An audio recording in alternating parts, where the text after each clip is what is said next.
Vida Nueva para el Mundo extiende a usted la más cordial bienvenida a una entrega más, la quinta entrega de este programa especial Preguntas al Aire.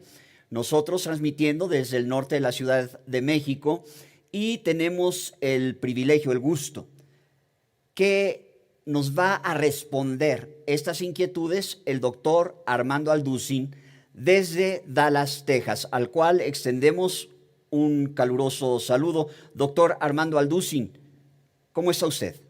¿Qué tal? Muy buenos días. Muy bien, gracias a Dios. Aquí en Dallas ya están abriendo casi todos los centros comerciales, restaurantes. Parece que ya está regresando aquí ya la calma, gracias a Dios.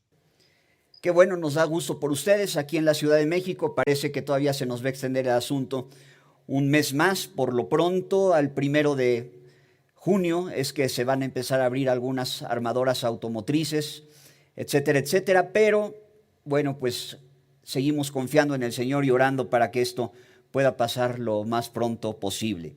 Doctor Alducin, respondiendo a las inquietudes de las personas que tanto nos han solicitado, de su parte la respuesta a diferentes cuestionamientos, está uno con respecto a China, dado que China ahora mismo ocupa y es el hogar de la quinta parte de la población mundial, con un total de 1.400 millones de ciudadanos. China es hoy en día el país de mayor población en el mundo y por mucho tiene las reservas financieras más grandes del planeta. Y también está creciendo de manera exponencial su poderío militar y naval. La interrogante es en este tema, ¿estará pues China destinada a dominar el mundo del modo que lo dominaron en el siglo XX la Gran Bretaña y los Estados Unidos? ¿Será el siglo XXI el siglo del dominio chino? ¿Qué revela la Biblia acerca del futuro de China y su lugar en las profecías para el tiempo del fin? Muy bien. Bueno, me adelanto para decir que no será China la que gobierne finalmente el mundo. Lo voy a ir desarrollando poco a poco. Es maravilloso en el tiempo que nos encontramos que podamos tener las Sagradas Escrituras, que podamos a través de la Biblia asomarnos, ¿verdad? Es como una ventana que Dios nos ha abierto hacia el futuro y que podamos todos nosotros ir viendo claramente la forma, hasta podríamos decir cronológicamente, como los eventos se van a ir desarrollándose geopolíticamente, proféticamente, religiosa, filosófica, económica, etcétera, etcétera. Así que cuando nosotros abordamos este tema de la China, pues es maravilloso ver, ¿verdad?, que desde hace más de 20 siglos la Biblia hablaba y mencionaba ya esta región geográfica del Oriente, donde, por ejemplo, en el libro del Apocalipsis capítulo 16, se menciona a la China como uno, aunque no con el nombre de la China, pero se mencionan a las naciones del Oriente que asumimos la más poderosa ahorita actualmente es China, Japón, Singapur, Tailandia, Finlandia, Indonesia, etcétera, etcétera, que ya son naciones musulmanas, pero la China indudablemente que ocupa un lugar estratégico, político, actualmente en el Oriente. Y dice así en el libro del Apocalipsis capítulo 16, versículo 2 en adelante, está mencionando aquí en la sexta copa de los juicios de Dios. Apocalipsis 16, 12. El sexto ángel derramó su copa sobre el gran río Éufrates. Es muy importante de aquí en adelante que pongamos atención en las áreas geográficas que la Biblia menciona, porque el río Éufrates corre desde Turquía y desemboca en el Golfo Pérsico, casi 2.000 kilómetros de largo, y divide, ¿verdad?, parte del Medio Oriente y del Oriente. Así que el río Éufrates en la Biblia es clave para entender muchas profecías. Entonces, repito, el sexto ángel derramó su copa sobre el gran río Éufrates y el agua de este se secó para que estuviera preparado el camino a los reyes del Oriente.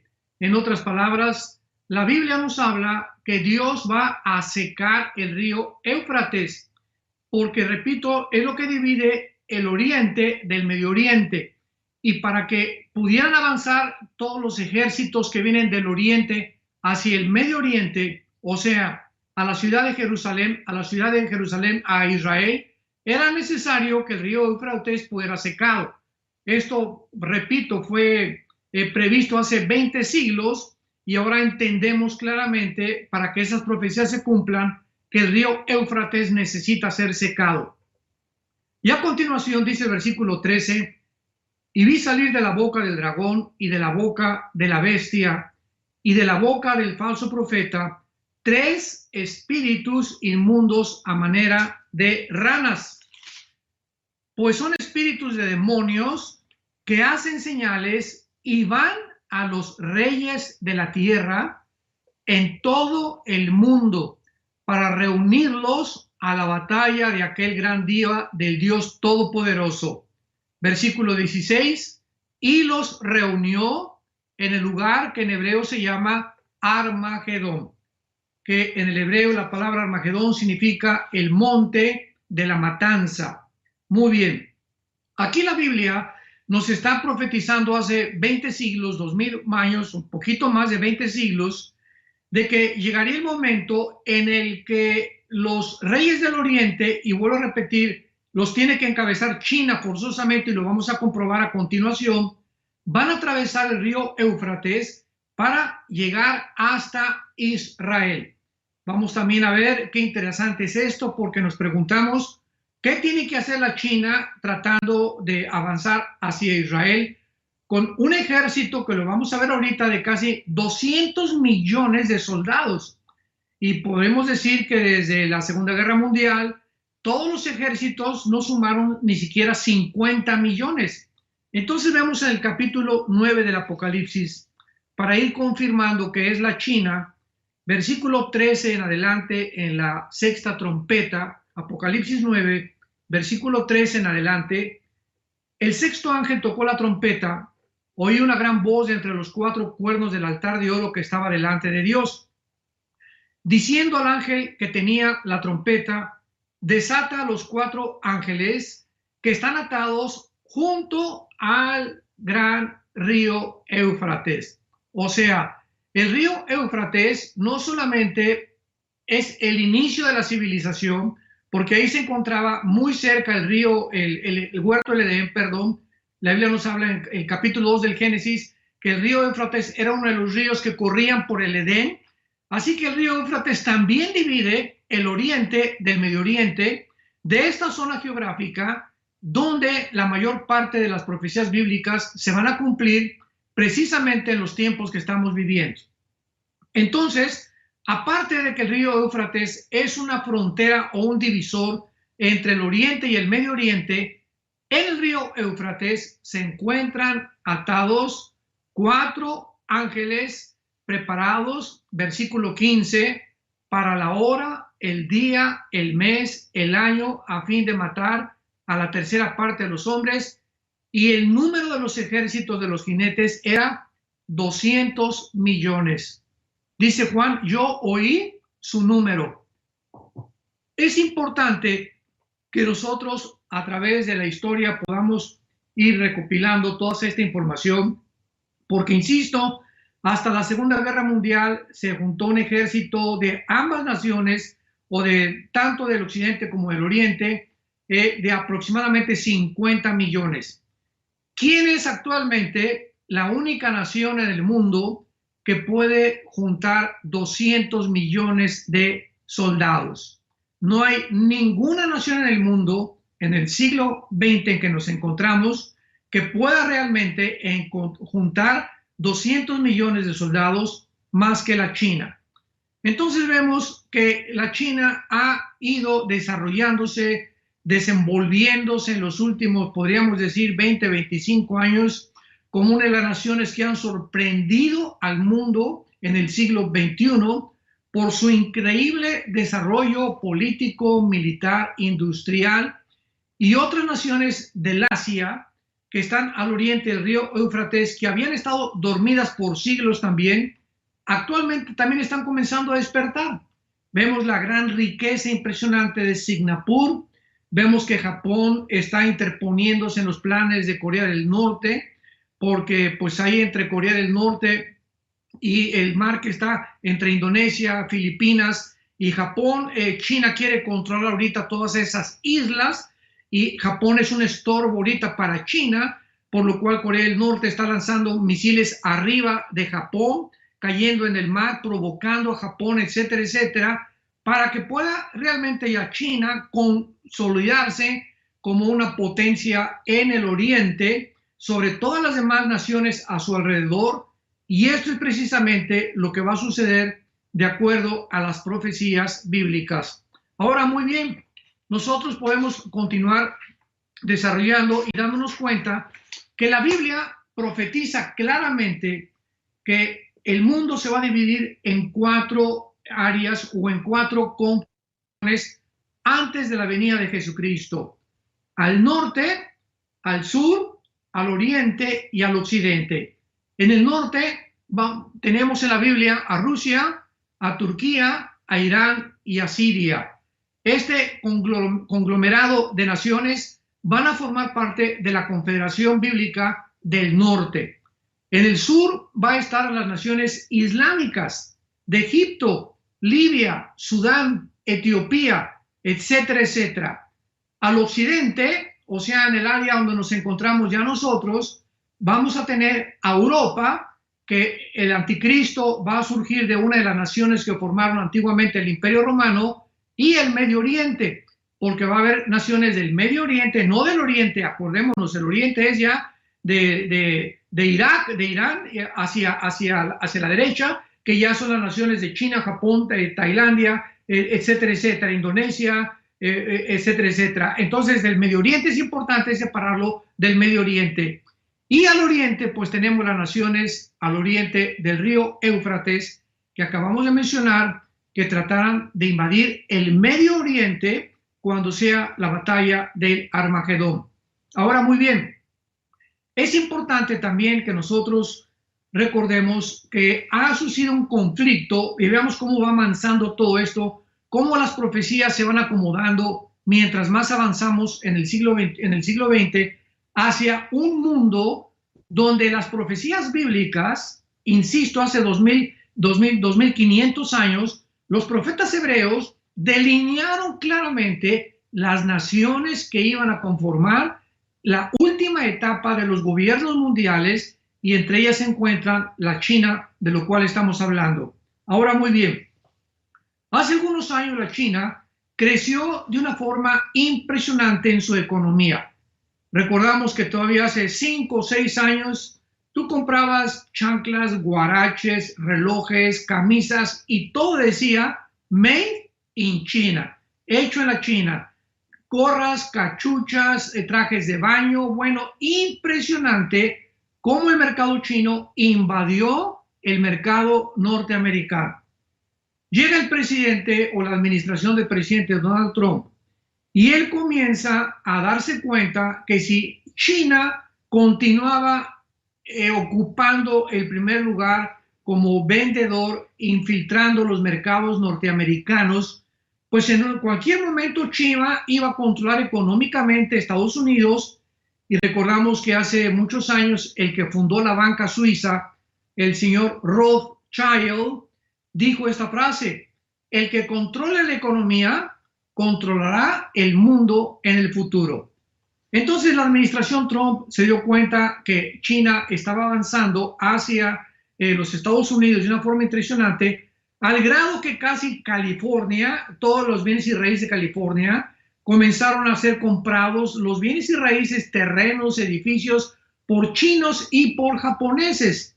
Entonces Estados Unidos dijo: no, tenemos que ser más nacionalistas y vamos a separarnos y vamos a ponerle un hasta aquí, un frente a la China, para que ya no nos infiltre con tantos de sus productos. La China, desde luego, sabemos que se molestó bastante y entonces amenazó a Estados Unidos, porque, por favor, escuchen lo siguiente: el 90% de todas las medicinas, antibióticos, medicinas contra la diabetes, para problemas cardiovasculares, para la piel, para los dolores de cabeza, antidepresivos, las medicinas que tú me quieras mencionar, el 90% vienen de China a Estados Unidos. O sea, ¿qué estamos diciendo? Que Estados Unidos depende el 90%, y lo pueden ustedes checar en cualquier red de internet, el 90% sin exagerar, de las medicinas que Estados Unidos consume vienen de la China. O sea, ¿qué puede suceder? Que en cuanto China corte el suministro de medicinas a Estados Unidos, ¿qué haría Estados Unidos? Se quedaría, ¿verdad?, en sus farmacias, en las industrias farmacéuticas, quebraría, porque las industrias farmacéuticas son las industrias o las fábricas más multimillonarias del mundo, y que a través de estos millones, billones de dólares que les entran, pagan los impuestos al gobierno americano, y al gobierno americano no le conviene, ¿verdad?, que estas industrias quiebren o que fracasen. Entonces es importante mantener esta relación. Entonces, pues Donald Trump simplemente subió los impuestos al 15%, recordamos hace algunos meses, al hierro, al aluminio, y después amenazó iba a subir los impuestos de los aranceles, y se entabló, para no hacerlo más complicado, una guerra comercial entre China y Estados Unidos, la cual hasta este momento se ha agravado por el famoso o por la famosa exportación del coronavirus de la ciudad de Wuhan, China, hacia el occidente o a los Estados Unidos. Esto ha acrecentado el odio entre las dos naciones. Estados Unidos ya está apelando a las Cortes de Justicia Internacional, junto con otras naciones de Europa y de Sudamérica, para demandar a la China por más de $1 trillón, porque aproximadamente Estados Unidos tiene una deuda de casi 2 o 3 trillones de dólares con la China. Entonces, Estados Unidos quiere aprovechar esta situación para que esa deuda que le debe a China se la reduzca en la demanda que él está sosteniendo en los tribunales internacionales. Así que pues nos encontramos actualmente en el siglo en que nos encontramos ahora, viendo esta guerra comercial, estas amenazas. No sabemos en qué va a acabar todas las cosas. China, desde luego, se va a defender, porque ahorita es el segundo consumidor del petróleo. El petróleo se hundió completamente, está a 10, 12 dólares el barril actualmente. Así, en Estados Unidos, lo único que hay barato ahorita en Estados Unidos es la gasolina. Bajó casi un 25% el galón de gasolina aquí en Estados Unidos. Todas las demás cosas están comenzando a subir por la inflación, porque Estados Unidos ha tenido que comenzar a imprimir dinero. Entonces, cuando un país comienza a imprimir dinero, cosa que también Italia lo está haciendo, pero ya es otra cosa, comienza la inflación en el país. Y lo está haciendo Estados Unidos para poder subsidiar a todas las empresas que han perdido miles de empleos y millones de dólares en todo lo que está sucediendo por el famoso coronavirus. Así que esta es una breve historia, un breve resumen de qué forma la Biblia profetizó lo que estamos enfrentando, y de qué forma la China está ocupando, exactamente como la Biblia lo profetizó, uno de los primeros posiciones en la geopolítica en el mundo entero. Muchas gracias, doctor. No cabe duda que nos permiten estas respuestas que usted nos da a entender el contexto en el que nos estamos desarrollando, el contexto en el que estamos viviendo hoy en día. Otro cuestionamiento es que al final de los tiempos es un periodo muy largo, y estos 10 últimos años han surgido muchas películas sobre el fin de los tiempos, sobre el fin del mundo, pero todas ellas desde una perspectiva imaginaria. El futuro de la humanidad ha sido revelado en diferentes etapas. Apocalipsis, sin duda, es el libro que nos da una definición más clara de estas etapas.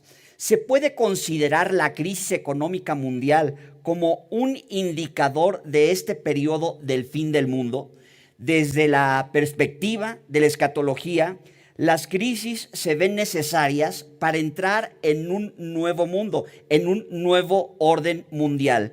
¿Por qué está sucediendo esto? ¿Por qué Satanás quiere establecer un orden mundial global? ¿Cuál es el punto?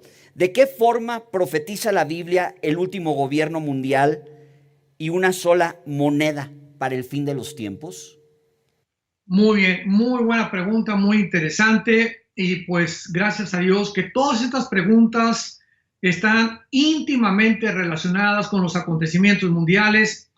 Y esta es una de las grandezas que tenemos nosotros teniendo las Sagradas Escrituras, que podemos ver de qué forma lo que está pasando en el Medio Oriente, lo que está pasando en Estados Unidos actualmente, lo que pasa en Sudamérica, en Europa, etcétera, etcétera. Los eventos todos se relacionan con la Biblia, y mientras los expertos en la ecología, los expertos en la ciencia, en la microbiología, en la virología, etcétera, etcétera, andan confundidos y continuarán confundidos, tenemos la palabra profética más segura, a la cual haríamos bien en estar atentos como a una antorcha que alumbra hasta que el Señor regrese por nosotros.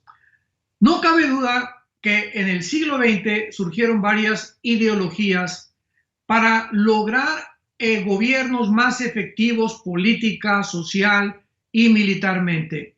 Sin embargo, no fue hasta el siglo XX cuando hemos podido constatar el derrumbamiento de todas las ideologías que anteriormente se pusieron en práctica, pero que hasta llegar el siglo XX vimos que los gobiernos han fracasado de una forma estrepitosa.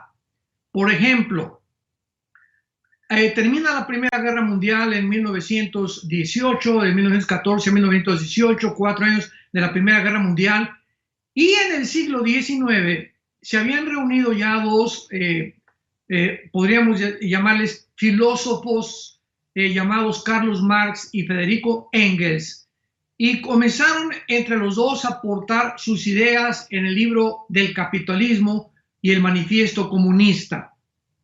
Estos hombres, Carlos Marx era judío, muy inteligentes, y no podemos negar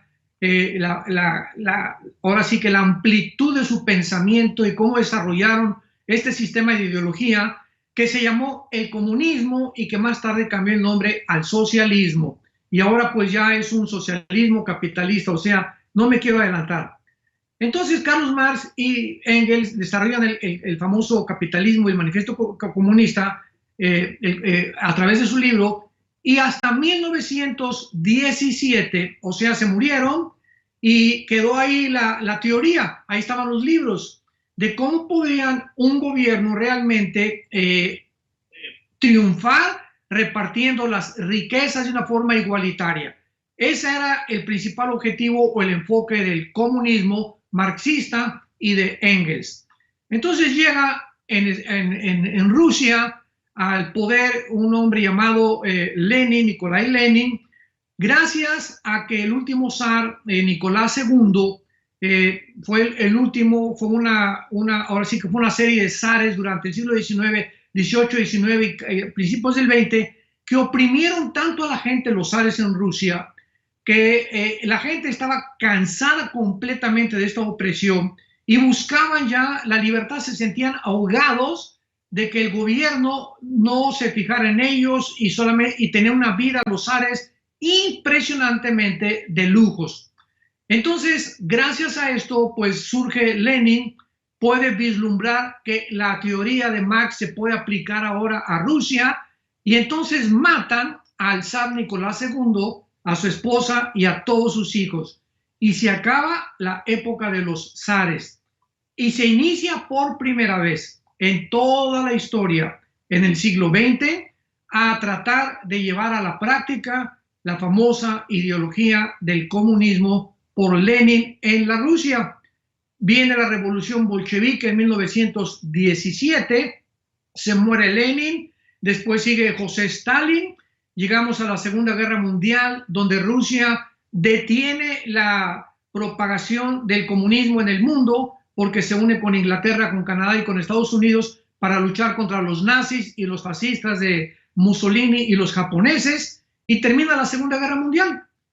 Al acabar la Segunda Guerra Mundial, el modelo que comenzó el mundo a seguir de gobierno, estamos hablando del gobierno, todo esto lo tenemos que comunicar para que veamos que si no conocemos la historia, no podemos ver los antecedentes que dan lugar a lo que estamos actualmente viviendo. Entonces sí es importante regresar para ver la raíz, porque si no tenemos la raíz y queremos cortar una rama, el problema no es la rama del árbol, sino la raíz que produce el fruto podrido.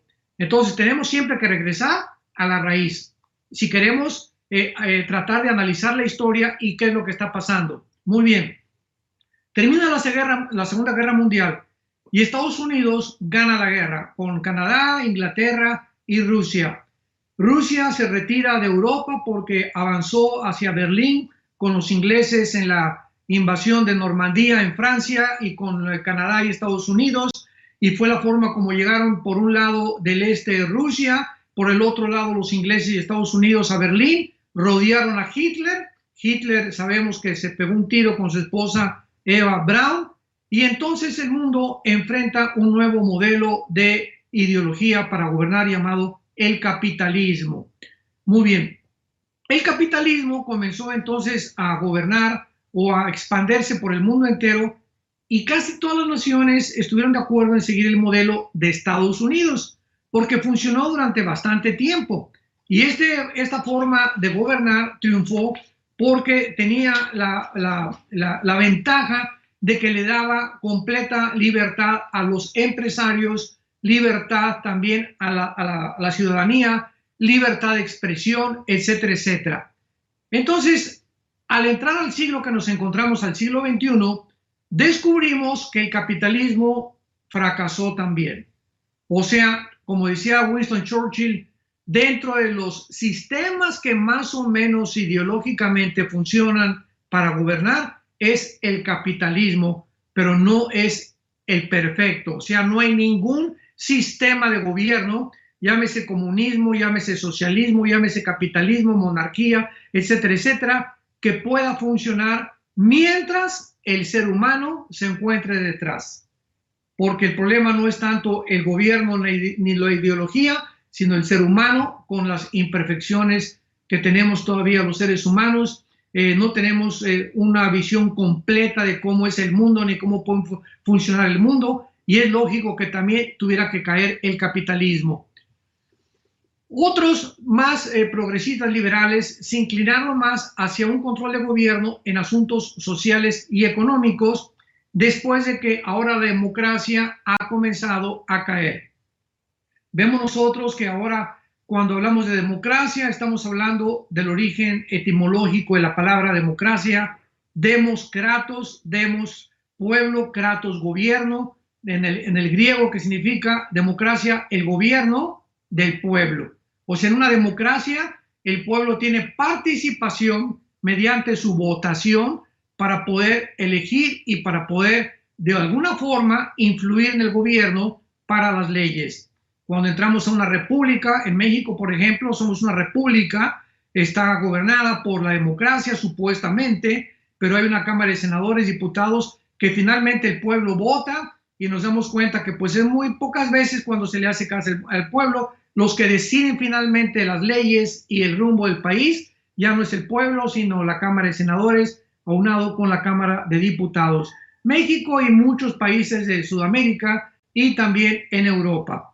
Entonces, vemos nosotros que el comunismo fue un sistema de organización social en la cual todas las actividades económicas y sociales eran o tenían que ser controladas por un Estado totalitario y dominado por un solo partido. Esto es lo que es el comunismo. Es muy importante entenderlo. El socialismo, que es más o menos, en México decimos, es la misma gata pero revolcada.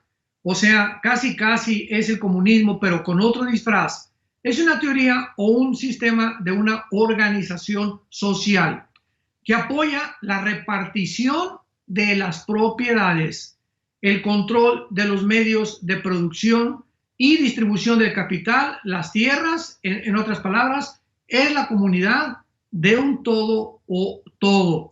Este es el problema del socialismo. ahora que el presidente Obama gobernó Estados Unidos, lo recordarán ustedes antes de Trump. ¿Se acuerdan ustedes que cayó la bolsa en el 2008 777 puntos y comenzaron a caer las fábricas de carros, a hundirse económicamente? Comenzaron muchas empresas se hundieron, y el gobierno de Obama, porque él es socialista, el Partido Demócrata en Estados Unidos es socialista actualmente todavía, trataron de aprovecharse de este caos económico para subsidiar o prestarles dinero a los bancos, a las empresas, a las fábricas de carros, para que de esta manera las fábricas de carros, las empresas y los bancos quedaran esclavos a merced del gobierno norteamericano, porque esta es la forma en la que el gobierno socialista se aprovecha cuando hay pobreza para endeudar todavía más al pueblo y para que pueda entonces el gobierno tener mucho más acceso al control del pueblo. Y el capitalismo, que fue el tercer sistema que vimos de gobierno, es un sistema económico en el cual la inversión y la propiedad de los medios de producción o distribución e intercambio de las riquezas son hechos y mantenidos principalmente por individuos y por empresas o por corporaciones. Entonces, dentro de estos sistemas de gobierno, repito, el capitalismo es un poquito mejor porque el comunismo ha sido denunciado como un sistema, y la historia nos da evidencia de esto, ateo, autoritario, humanista, materialista, que restringe la libertad de expresión, comienzan a organizar policías secretas para observar a la gente de una forma privada, se pierden las garantías individuales, se pierde la libertad social, comienza la propaganda misma también de los medios de comunicación a ser controlado por el gobierno, y por todos lados finalmente el gobierno controla la nación o controla al pueblo como ellos les da la gana. Entonces, todo esto ha aunado para que se comenzara a hablar de un nuevo gobierno mundial. O sea, no fracasó el comunismo, fracasó el socialismo, fracasó la democracia en el siglo XX, estamos entrando al siglo XXI, donde ahora ¿cuál? Increíble, por ejemplo, en Sudamérica, aquí en el continente americano, pues la mayor parte de las naciones buscando también, cuando cayó el comunismo en 1989, recordarán, cuando cayó el muro de Berlín, los comunistas dijeron, ¿y ahora para dónde? Como decimos en México, ¿y ahora para dónde le llego? ¿Para dónde me voy? ¿Qué vamos a hacer? Pues entonces regresó otra vez el siglo XXI donde nos encontramos y volvieron a desenterrar otra vez la ideología marxista que está comenzando otra vez a implementarse y a tratar de darle otra cara, como China, que aunque es un gobierno comunista, próspero económicamente, ya no es comunista 100%.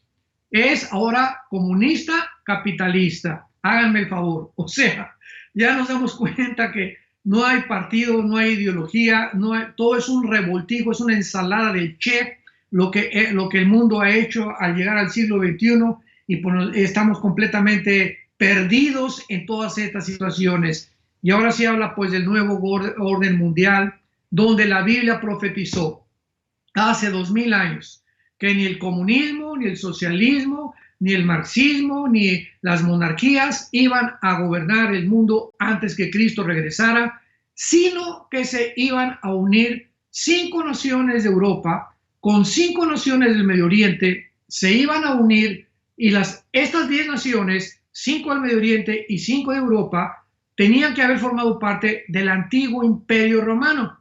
Y cuando estas 10 naciones se unan en un G10, entonces un hombre llamado el Anticristo o la bestia o el hombre de pecado, en la Biblia se le llama de muchos títulos, va a surgir en medio de estas 10 naciones y él va a controlar el mundo por medio de la economía, con la famosa marca del Anticristo, que es el 666, del cual ya hablamos anteriormente. Entonces ahorita, todo lo que está ahorita pasando en Europa, se sale Inglaterra de la Unión Europea, Ahorita Alemania dice, ¿por qué tengo que estarle dando impuestos también a la Unión Europea? Y finalmente, ¿qué es la Unión Europea? Que nos ha convenido haber estado pagando impuestos y haber sacrificado la moneda alemana para poder tener un euro.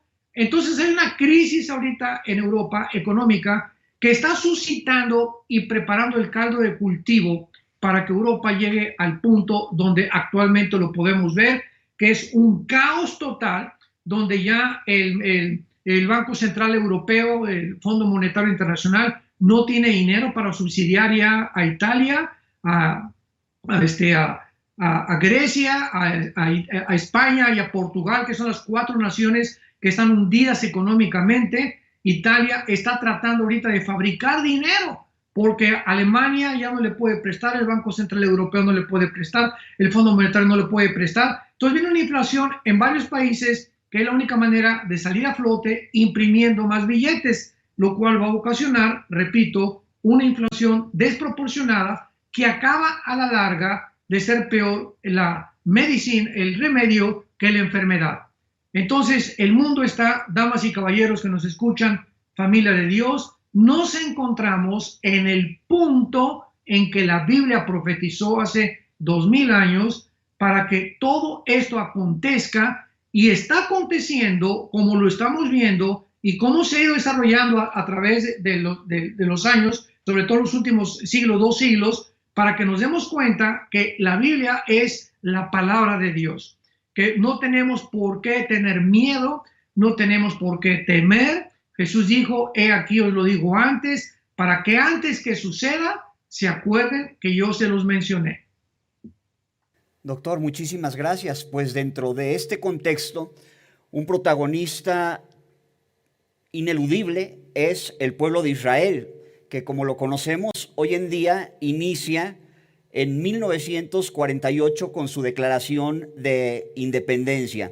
Este fue un hecho histórico después de haberse mantenido el pueblo de Israel por casi 2000 años disperso en todo el mundo, hasta que David Ben Gurión, el 14 de mayo de 1948, lee la Declaración de Independencia del Estado de Israel en las Naciones Unidas.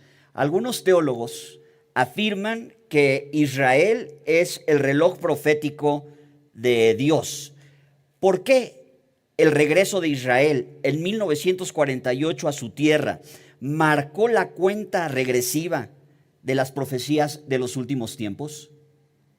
Es una pregunta maravillosa, y a ver si podemos la próxima sesión de preguntas la semana que entra desarrollar un poco más largo este tema, que es apasionante, porque ahorita nos encontramos en el siglo XXI, donde el blanco, el punto central, el núcleo de todas las profecías bíblicas, escúcheme con mucha atención, el punto central, el eje donde todas las demás profecías bíblicas giran, es alrededor de la nación de Israel.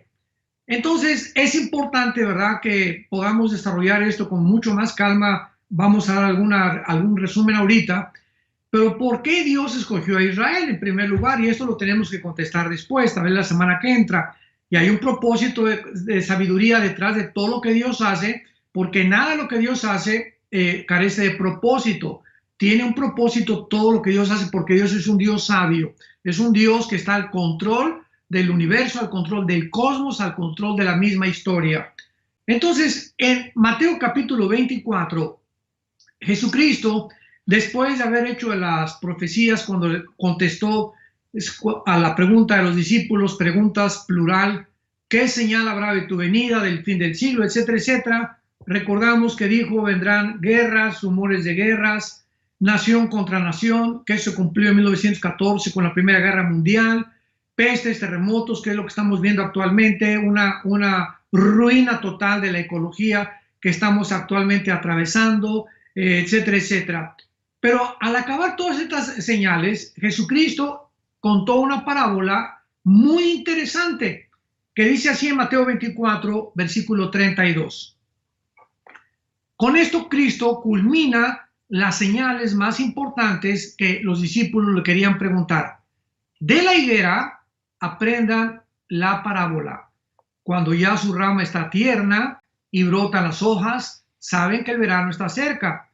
Así también vosotros, cuando veáis todas estas cosas, cuando una generación seamos testigos de esto que está Jesucristo relatando, dice Jesús, conozcan, o sea, sepan sin lugar a dudas de que el verano está cerca.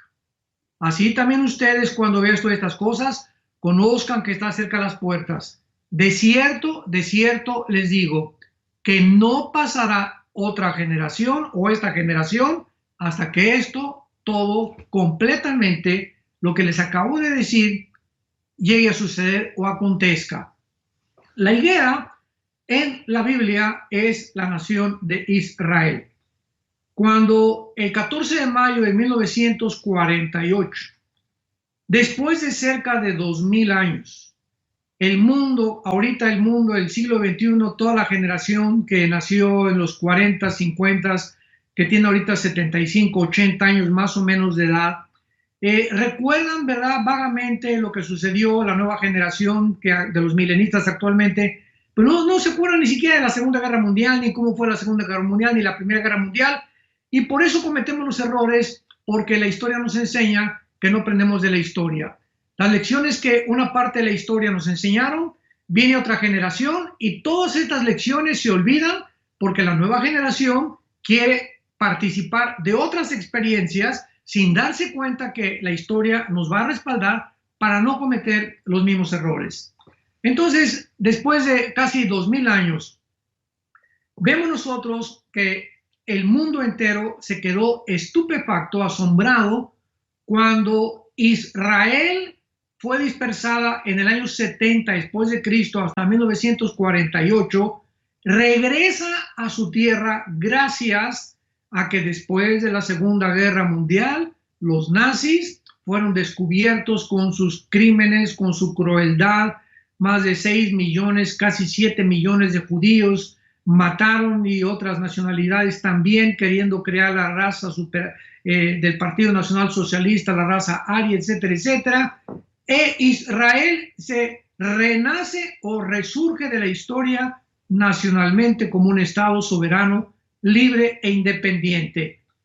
¿Por qué es importante que esta nación, para contestar concretamente la pregunta, es una de las evidencias de que estamos en los últimos tiempos? Simplemente porque si Israel, escuchemos con mucha atención, si Israel no hubiera regresado en el 48, ¿a quién iba a perseguir el anticristo?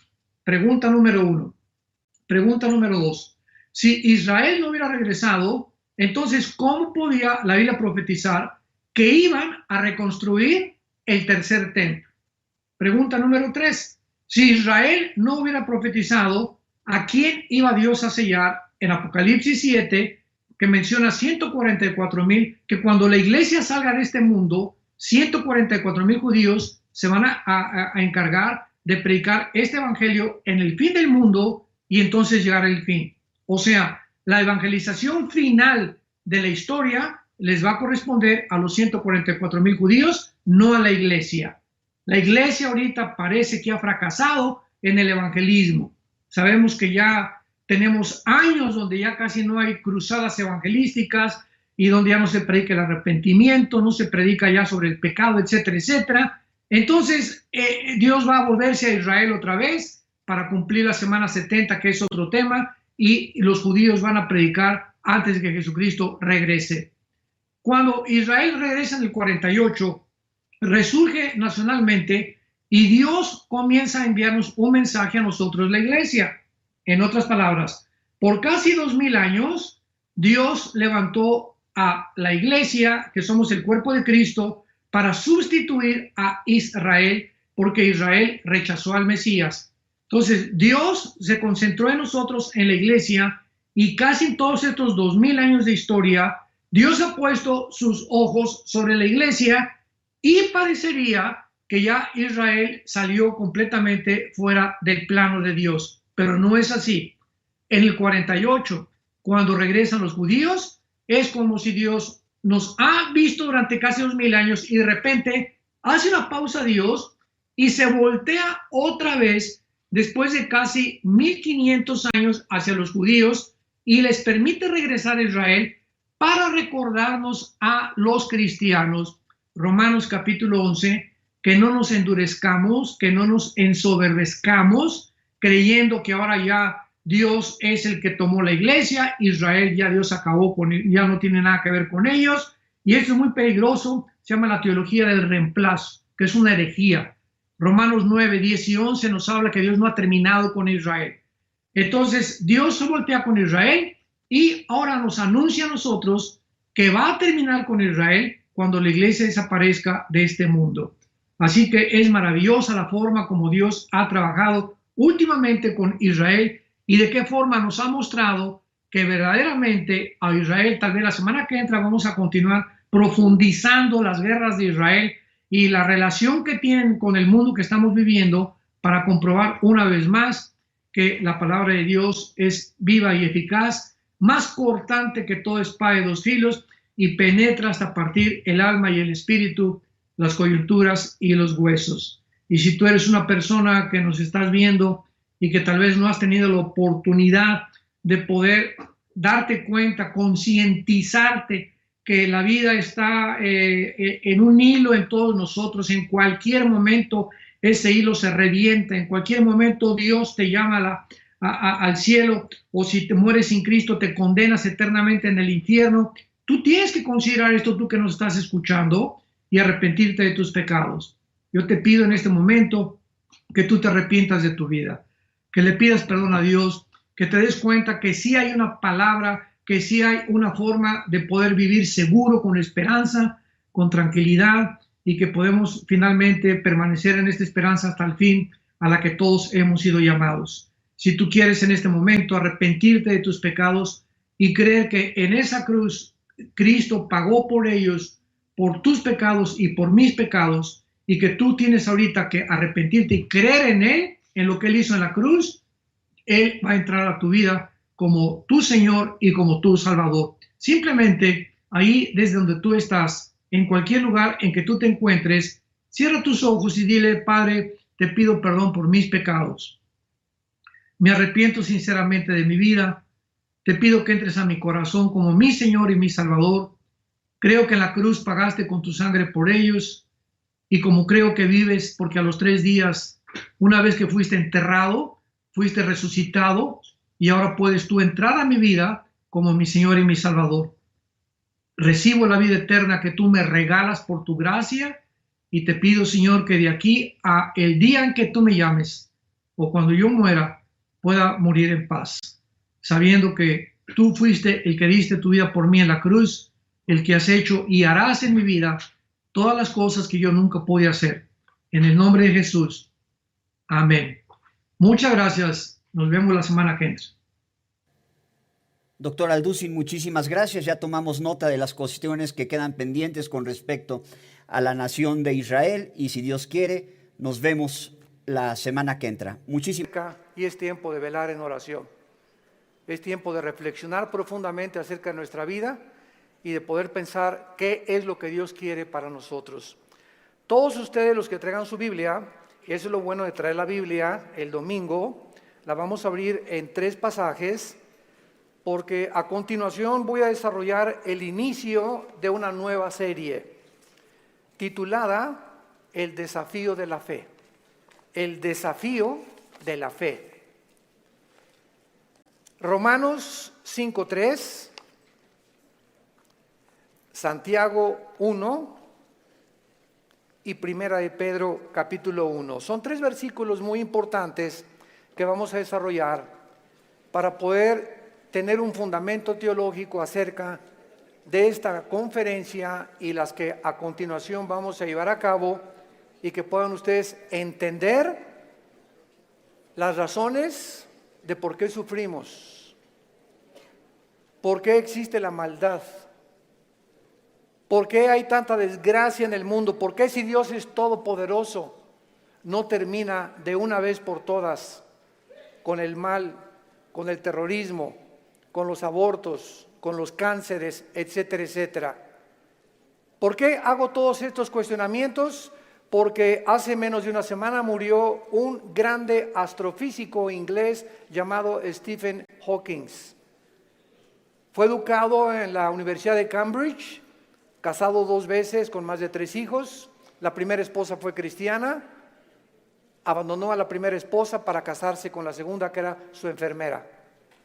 Murió a los 76 años, a los 23 años de edad lo diagnosticaron con una esclerosis tremenda, atrófica, y le dieron menos de 2 años para vivir. Y sin embargo vivió 50 años más, 76 años murió. Y lo más irónico del caso de la vida de este grande astrofísico inglés fue que su esposa, cuando lo metieron y lo entubaron 2 veces a los 20 y tantos años y después a los 40 y tantos, y le dijeron en el hospital que ya tenían que desconectarlo porque ya no podía vivir, ella se puso de rodillas e intervino ante el trono de la gracia, y llegaron los doctores y le dijeron: es que esto es un milagro. Y la segunda vez que otra vez lo vuelven a conectar porque ya estaba a punto de irse de este mundo, su esposa vuelve a arrodillarse en oración para salvarle la vida. Él supo que su esposa estaba de rodillas orando por él, y cuando él tuvo esta oportunidad de poder decirle a Dios: gracias porque me concedes la vida, se siguió burlando de ella. Y las palabras de él a su esposa fueron las siguientes: yo no hago caso de la religión porque es la ciencia la que nos da la verdad. Me dio mucha tristeza que antes de morir haya muerto negando a Dios y declarando que Dios no es el creador del universo. En ese momento, cuando escuché este programa de televisión, porque fue a través de las noticias que escuché esto, inmediatamente vino a mi mente la vida de más grandes astrofísicos que él, que fueron cristianos. Él argumentó que era porque la verdad estaba en la ciencia, y sin embargo Blaise Pascal, astrofísico francés, escribió cantidad de tratados acerca, y no era un religioso, era un cristiano. Blaise Pascal confesó, y en sus libros lo dijo: Jesucristo es mi Señor y mi Salvador. Nadie se puede comparar en la astrofísica con Blaise Pascal. Y después tenemos a Isaac Newton.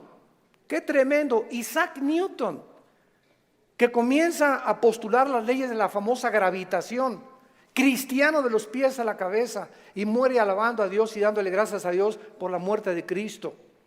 Louis Pasteur, siglo XX, un famoso doctor, experto en medicina, y el legado que él dejó a la ciencia fue impresionante, cristiano. Y finalmente Alberto Einstein, que fue famoso cuando dijo: Dios no juega con el universo como si jugara los dados. Todos estos hombres fueron cristianos y creían en Dios. Los filósofos de hace 2150 años aproximadamente, 150 años antes de Jesucristo, Aristóteles, que fue el maestro de Alejandro el Magno, Platón, Sócrates, Demóstenes, creían en un Dios. Por lo menos dijeron: pienso, luego existo, existo, luego vivo. Esta causa no puede estar dentro de mí, esta causa tiene que estar fuera de mí. Tiene que haber algo, llámale la fuerza, una entidad superior, pero tiene que haber algo que trascienda, que es Dios. Aunque no lo pudieron nunca ubicar, el apóstol Pablo en Hechos 17 se enfrenta con los atenienses filósofos, discípulos de un gran hombre que se llamaba Zenón, y los discípulos eran los epicúreos y los estoicos. Y Pablo en Hechos 17 les demuestra y les dice: ustedes adoran a un Dios porque tienen un monumento altísimo que decía: al Dios desconocido. O sea, ellos lo único que sabían es que tiene que haber una causa detrás de la existencia del mundo y del universo. Pero llegamos al siglo XX, donde se levantan Friedrich Nietzsche, Jean-Paul Sartre, Bertrand Russell, Richard Dawkins, y finalmente este astrofísico que muere diciendo que Dios no puede existir ni ser el creador del universo. ¿Saben ustedes por qué el astrofísico Stephen Hawking negó a Dios antes de morir? Simplemente porque no pudo explicar sus sufrimientos. Su esposa, lo dijo la primera esposa, Stephen, está enojado con Dios, con un Dios que no existe. Se amargó contra alguien que no existe. Y siempre estuvo repelando, ¿verdad? ¿Por qué si Dios es Dios, no lo sanaba y no lo levantaba de esa silla de ruedas? Hace poco ustedes escucharon el testimonio de Nicky, un muchacho sin brazos y sin piernas. Nació con el puro tronco nada más. Y cuando oye su testimonio dice que a los 8 o 9 años de edad, como no podía suicidarse, se metió y con la boca abrió la llave del baño para ahogarse. Y en ese momento él reaccionó y dijo, ¿pero qué es esto? Y comenzó a gritarle, Dios, si existes, dime la razón por la cual me trajiste hacia el mundo, sin brazos y sin piernas. Y entonces él entrega a los 11, 12 años de edad su vida a Jesucristo. Y no se imaginan ustedes los millones de almas que este muchacho, Nicky se apellida, ¿verdad? Nicky ha ganado en el mundo. Aquí lo tuvimos en México y mi esposa y yo, su esposa es mexicana y se han discipulado con nosotros desde hace muchos años. La esposa de él y la familia de ella también. Ahora ya van a ser papás otra vez. Así como lo ven, pero juguetón. Gracias a Dios por su vida. Entonces, podríamos nosotros realmente, porque esta es la espada y este es lo que esgrimen los ateos, los escépticos, los agnósticos, es que ¿por qué si hay un Dios hay un sufrimiento? ¿Por qué es? Entonces, como no pueden entender y no tienen respuestas y no las van a tener fuera de la Biblia, se encierran en una cárcel. Y en lugar de que este hombre hubiera podido escuchar a su esposa, bueno, ok, tú me dices que es un Dios, dime por lo menos, o explícame por qué permite el sufrimiento. Pero ni siquiera quiso hacer eso. Negó completamente todo contacto con la Biblia. Y esta es la razón de esta serie que me he propuesto comunicarles a todos ustedes y a todos los que nos escuchan a través de las redes sociales, porque es el tiempo que seamos luz.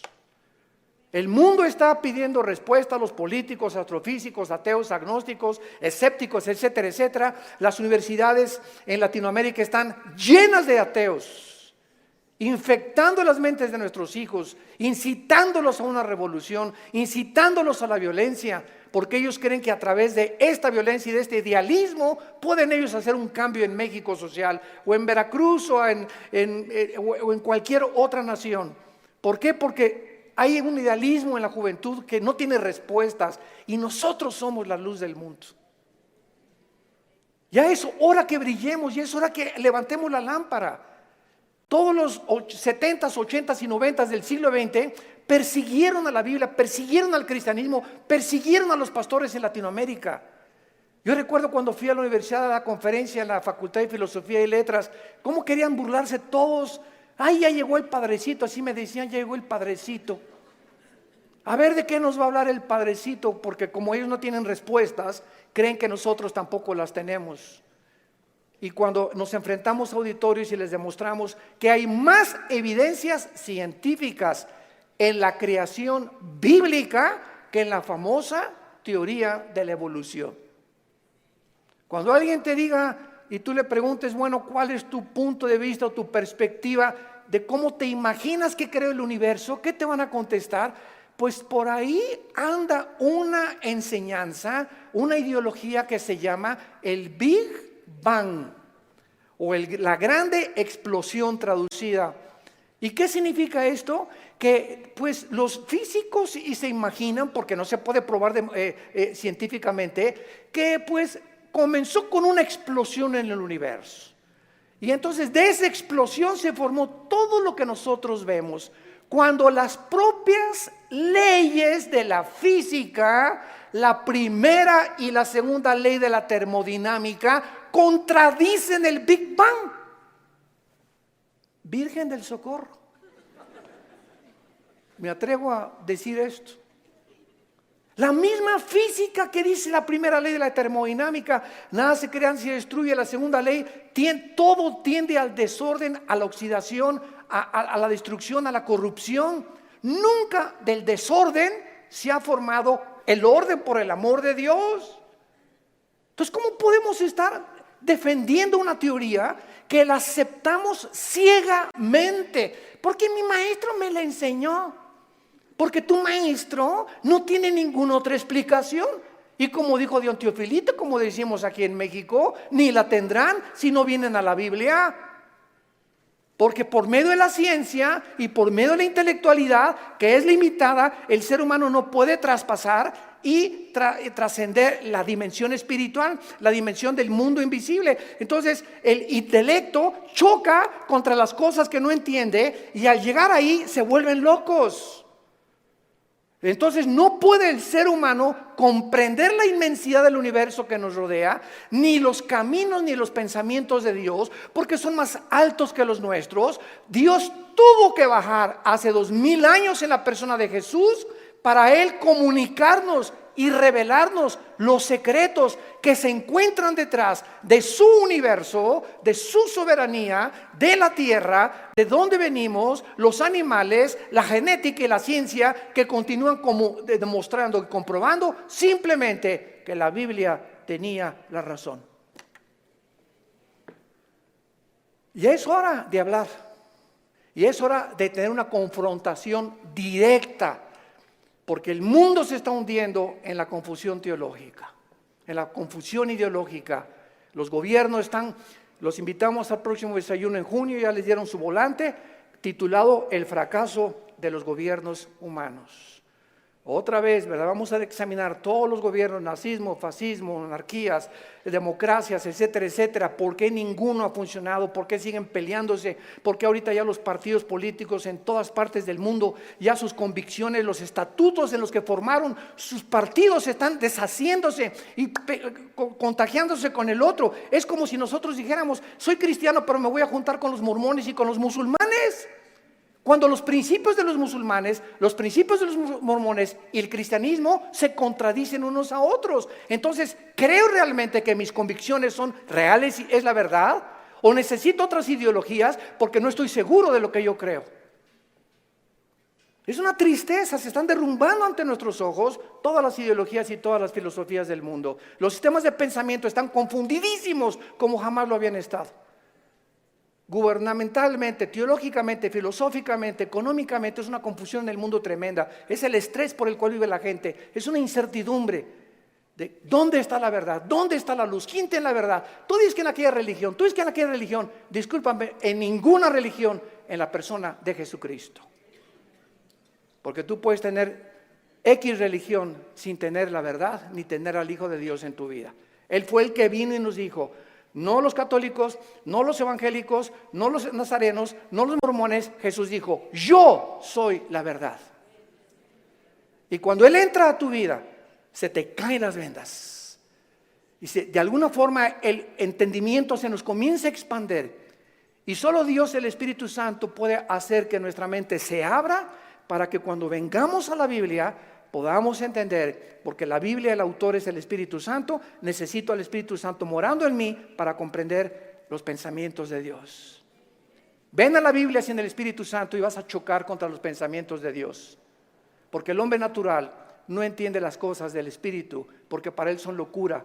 Porque estas cosas no se intelectualizan, estas cosas se disciernen espiritualmente. Veamos estos pasajes a continuación que nos van a servir de base para poder dar una explicación y comenzar ya a levantar la bandera de la fe. Dice en Romanos 5, versículo 3, y no solo esto, sino que también nos gloriamos en las tribulaciones, sabiendo que la tribulación produce paciencia. Alguien viene sin el Espíritu Santo y lee este versículo. La conclusión a la que llega dice: esto lo escribió un loco. ¿Cómo puede alguien que está atravesando tribulaciones o problemas gloriarse? Inmediatamente se enfrenta esta persona con una pared. Pero es que esta persona no entiende que las próximas palabras es que estas tribulaciones y estos sufrimientos Dios los está usando para formar nuestro carácter, que si no sufrieras, de otra manera no podrías aprender muchas cosas en la vida que solamente a través del sufrimiento se aprenden. Dice Salomón en Proverbios, el sufrimiento purifica el corazón. Esta es la razón por la cual comenzamos ya a entender, y cuando comenzamos a entender los pensamientos de Dios, y aunque no vamos a ser libres del sufrimiento, por lo menos Dios va a entrar a nuestra vida y nos va a dar una esperanza para que en ese valle de sombra y de muerte tengamos paz. Para que en medio de las tribulaciones que tú estás atravesando, y en medio del divorcio que estás ahorita enfrentando, y el abandono de tu esposo, y el abandono de tu esposa, y el abandono de tus padres, por lo menos en medio de ese horno de fuego donde que tú estás atravesando, Jesús está contigo. Y aunque no se va a acabar hasta que Él venga a todas estas cosas, Él nos da la fuerza para resistir hasta el final con gozo. Y la paciencia solamente es el fruto de las pruebas y las tribulaciones. ¿Se imagina lo que la Biblia dice? ¿Y para qué quiere la paciencia, Señor? Si no tienes paciencia, te vas a casar con el chavo equivocado. Si no tienes paciencia, te vas a casar con la muchacha equivocada. Si no tienes paciencia y eres una persona impulsiva que compras y vendes, etcétera, etcétera, sin meditar ni reflexionar nada, vas a comprar la casa equivocada, el carro equivocado, el viaje que Dios no quería que hicieras lo vas a hacer por tu impaciencia, porque por naturaleza somos impacientes. Entonces la Biblia nos comienza a abrir los ojos y nos dice, espérame tantito, la paciencia es una virtud elemental para que puedas tomar decisiones y no te arrepientas el día de mañana. Pues yo quiero la paciencia, Señor. Viene entonces el fuego de la prueba. No tengas miedo de las tribulaciones. Mi esposo, hermano, parece un martillo conmigo y duro y duro y duro y duro. Hermana, pues mientras más, te está haciendo tu esposito, sin que te des cuenta, estás desarrollando una capacidad para aguantar. Que si no quieres hacer eso, pues sácate un cuchillo y vete sobre él entonces. Y acaba con tus problemas. Hace muchos años, quiero irme con mucha calma con estas conferencias porque son muy importantes y tratar no se imaginan, oren por nosotros, por mi esposa y por nosotros, nuestros hijos. Necesitamos mucho de las oraciones de todos ustedes y le pido a Dios mucha oración, que siempre que yo estoy enfrente de un público pueda yo tener la capacidad de explicar su bendita y profunda palabra. Hace muchos años había un dramaturgo inglés llamado Oscar Wilde y él hizo muchísimas obras de teatro. Yo me acuerdo, tenía como 18, 19 años de edad, formé parte de un elenco teatral llamado Hamlet. Y en una de las cosas que yo tenía que declarar durante el escenario, en el teatro, representando a Hamlet, ¿verdad? Dice así la obra de William Shakespeare: morir, dormir, no más. ¿Qué es más levantado para el espíritu? ¿Levantar las armas contra un piélago de calamidades y haciéndole frente a acabar con ellas? ¿O esperar el sufrimiento y dormir y morir, no más? En otras palabras, este dramaturgo que no era cristiano, pero creía en Dios, Oscar Wilde, y tenía problemas morales, ¿verdad? No nos vamos a meter con eso ahorita. Oscar Wilde pudo entender que en la vida es o mueres o vives. Ahora, escojo vivir, aguántate. Le decía a mi papá, no chille, agarre piedras. Estamos vivos, no es Disneylandia, por el amor de Dios, ya madura. No es Reino Aventura. No estamos en el milenio todavía, estamos en un mundo de una raza humana caída, donde hay pecado, muerte, oscuridad, sombras, tristeza, enfermedades, violencia, etcétera, etcétera. Y vamos a través de esta serie a explicar por qué permitió Dios esto. Y nos vamos a dar cuenta, cuando veamos la explicación de Dios, vamos a levantar las manos, te voy a decir, Señor, profunda es tu sabiduría y tu gracia y tu misericordia, cuán profundos son tus pensamientos. Y yo era como era porque no entendía, ahora entiendo, Señor, y te alabo y te bendigo. Y va a venir una paz sobre tu vida que sobrepase el entendimiento, que te va a dar la fortaleza de seguir viviendo para Jesús. Y este es el propósito de esta serie que he tratado de preparar para todos ustedes y los que nos escuchan. Las tribulaciones nos producen paciencia. Necesitamos la paciencia. La segunda es Santiago capítulo 1, versículos 2 y 3. Santiago capítulo 1, 2 y 3. Hermanos míos, otra vez parecía que estuviera loco Santiago, de cuál fumó. Tengan por sumo gozo cuando se hallen en diversas pruebas. ¿Quién puede llegar a esa conclusión, verdad? Gózate cuando te corran de tu trabajo. Gózate cuando pierdas tu casa. Gózate cuando tienes algún problema, ¿verdad? ¿Por qué me voy a gozar? Porque esa prueba que estás atravesando está produciendo paciencia. Otra vez, Santiago está de acuerdo con Pablo para poder, con diferentes palabras, decirnos que las pruebas producen paciencia. Entonces tú llegas a tu casa con tu esposa. ¿Qué crees, mi chenchita?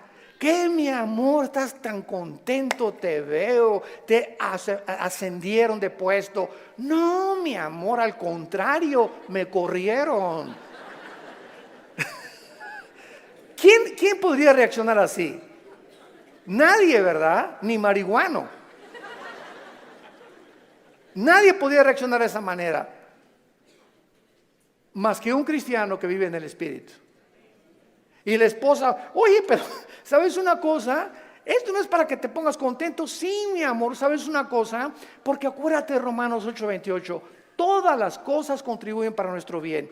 Y no me corrieron porque haya sido ladrón, borracho, parrandero, jugador o defraudador. Me corrieron, ¿verdad? Por políticas, lo que tú quieras. Pero ¿sabes por qué me gozo, mi amor? Porque creo lo que dice la Biblia. Ahorita mi única reacción sería llegado, vieja, sácamela de don Julio reposado.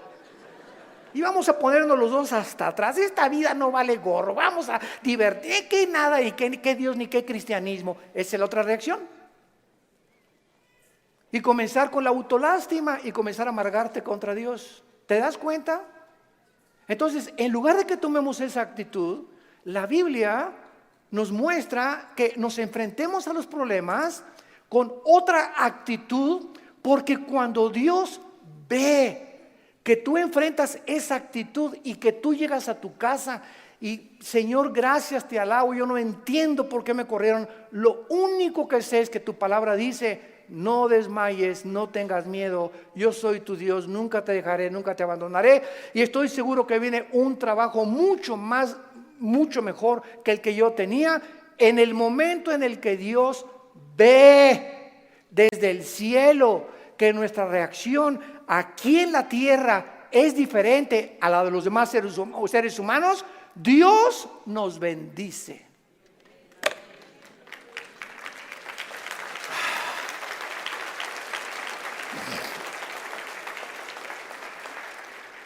Porque sin fe, ¿y cómo se demuestra la fe? Actuando al contrario de nuestros sentimientos y emociones. Hebreos 11:6. Y el versículo 1 de Hebreos 11 dice: y la fe es la certeza de lo que se espera, la convicción de lo que no se ve. Veamos y metamos aquí un microscopio. La fe está relacionada con el futuro y con lo invisible. Es una certeza, es una seguridad de algo que está adelante de mí, que estoy esperando, y aunque yo no lo vea, estoy seguro que viene a mi vida. Y además estoy tan convencido aunque no lo vea. La fe, si no es algo que tú estás esperando y no estás convencido, tu fe es la fe de los demonios. Dice Santiago capítulo 2 que los demonios también creen. No, yo creo en Dios. Pero ¿sabes una cosa? Tú dices que crees en Dios intelectualmente, pero no demuestras que tú crees en Dios por la forma como tratas a tu esposa, por la forma como tratas a tus padres, por la forma como ves a las mujeres. Este pueblo, Marcos 7, dijo Jesús, de labios me honra. ¿Cuánta gente hay por todos lados? Y van a desayunos y yo creo en Dios, pero sus acciones, su conducta contradice la piedad que ellos expresan o que creen tener en su corazón. Entonces te vuelves un hipócrita, te vuelves un falso cristiano, porque la fe tiene que, dice Santiago, sin obras no es fe. La salvación es por la fe, pero la forma de demostrar que esa fe es salvífica, que realmente nos ha transformado, es cuando vemos que ha transformado mi vida. Ya no soy el que yo era antes, antier, o hace un mes o hace 6 meses. Ahora cambió mi vida con mi esposa, la forma como veo a mis hijos, la forma como manejo mi negocio, la forma como me relaciono con la gente, la forma como veo a los gobiernos. Cambia completamente mi vida. Y si yo no manifiesto esta actitud o esta nueva conducta, no es cierto que soy cristiano. Y lo vamos a ver en el tercer pasaje, 1 de Pedro capítulo 1. Y ahí vamos a comenzar nuestra serie. Esta es la introducción. En 1 de Pedro capítulo 1, versículo del 6 al 9, escribe el apóstol Pedro, y los recipientes de esta carta eran judíos perseguidos por Roma. Esta carta fue dirigida a cristianos que están siendo perseguidos o sufriendo por su fe, en lo cual vosotros os alegráis, aunque ahora por un poco de tiempo, si es necesario, tengáis que ser afligidos en diversas pruebas, para que sometida a prueba vuestra fe, mucho más preciosa que el oro, el cual aunque perecedero se prueba, con fuego se añade en alabanza, gloria y honra cuando sea manifestado Jesucristo, a quien amáis sin haberle visto, en quien creyendo, aunque ahora no lo veáis, os alegráis con gozo inefable y glorioso, obteniendo el fin de vuestra fe, que es la salvación de vuestras almas. En otras palabras, y este es el tercer principio espiritual de nuestra serie, la fe de todos aquellos que han dicho: Jesús, entra a mi vida.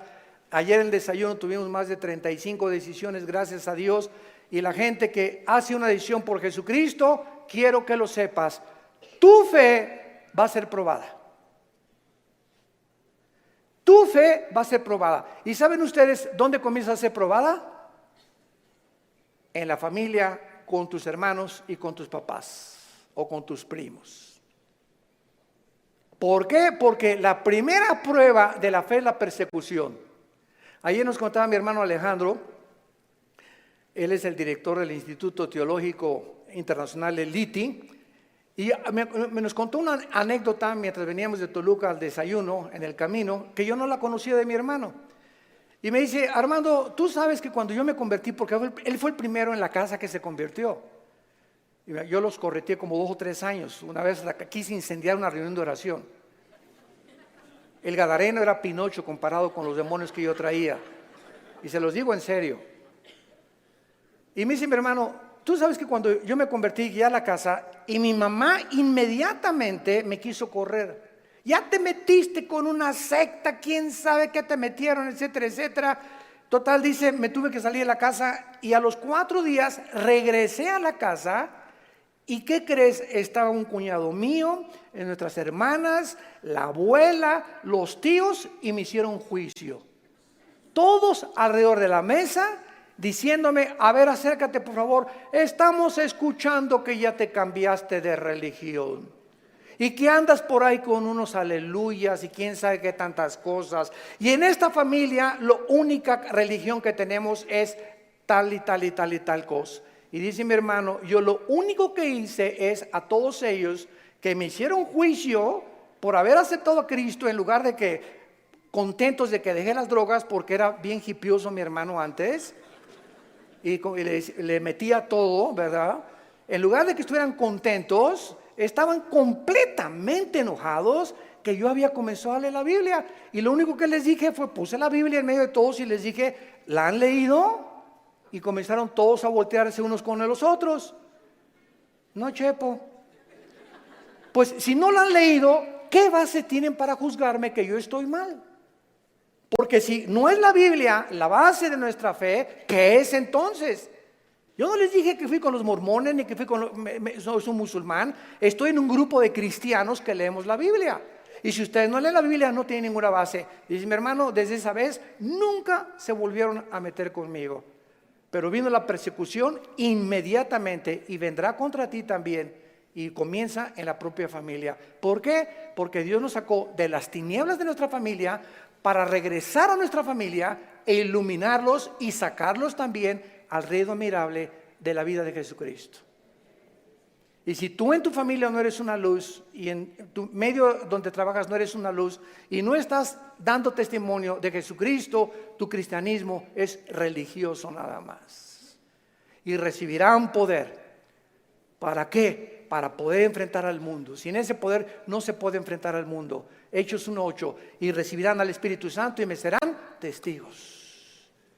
Entonces vemos nosotros que tiene un propósito todo esto. Muy bien, vamos pues a comenzar esta serie con las siguientes declaraciones y reflexiones.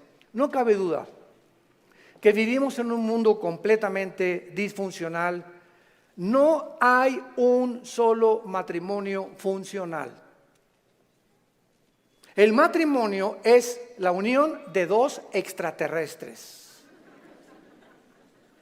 Pero por si fuera poco, dos extraterrestres que ninguno se conoce ni se entiende el uno al otro.